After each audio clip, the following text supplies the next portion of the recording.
شروع اللہ کے نام سے جو بڑا مہربان نہایت رحم والا ہے۔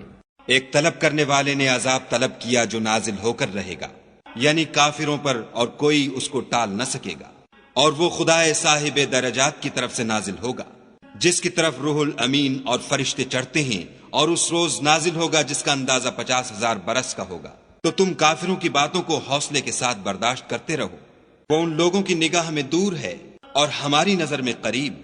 جس دن آسمان ایسا ہو جائے گا جیسا پگھلا ہوا تانبا، اور پہاڑ ایسے جیسے دھنکی ہوئی رنگین اون، اور کوئی دوست کسی دوست کا پرساں نہ ہوگا، حالانکہ ایک دوسرے کو سامنے دیکھ رہے ہوں گے۔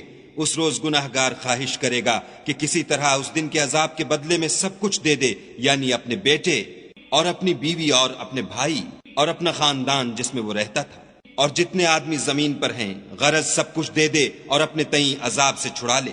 لیکن ایسا ہرگز نہیں ہوگا، وہ بھڑکتی ہوئی آگ ہے، کھال ادھیڑ ڈالنے والی۔ ان لوگوں کو اپنی طرف بلائے گی جنہوں نے دین حق سے اعراض کیا اور منہ پھیر لیا، اور مال جمع کیا اور بند کر رکھا۔ کچھ شک نہیں کہ انسان کم حوصلہ پیدا ہوا ہے، جب اسے تکلیف پہنچتی ہے تو گھبرا اٹھتا ہے، اور جب آسائش حاصل ہوتی ہے تو بخیل بن جاتا ہے۔ مگر نماز گزار جو نماز کا التزام رکھتے اور بلا ناغہ پڑھتے ہیں، اور جن کے مال میں حصہ مقرر ہے، یعنی مانگنے والے کا اور نہ مانگنے والے کا، اور جو روز جزا کو سچ سمجھتے ہیں، اور جو اپنے پروردگار کے عذاب سے خوف رکھتے ہیں۔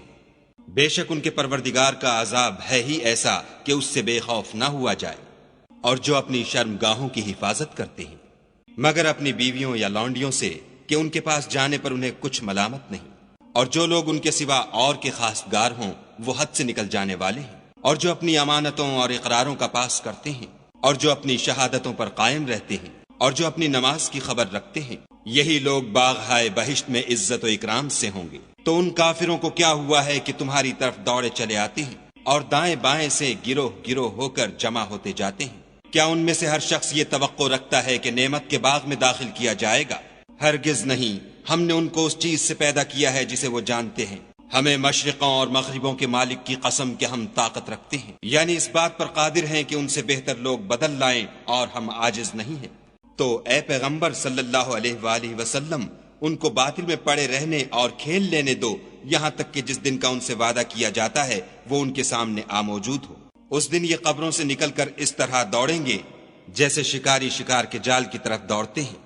ان کی آنکھیں جھک رہی ہوں گی اور ذلت ان پر چھا رہی ہوگی۔ یہی وہ دن ہے جس کا ان سے وعدہ کیا جاتا تھا۔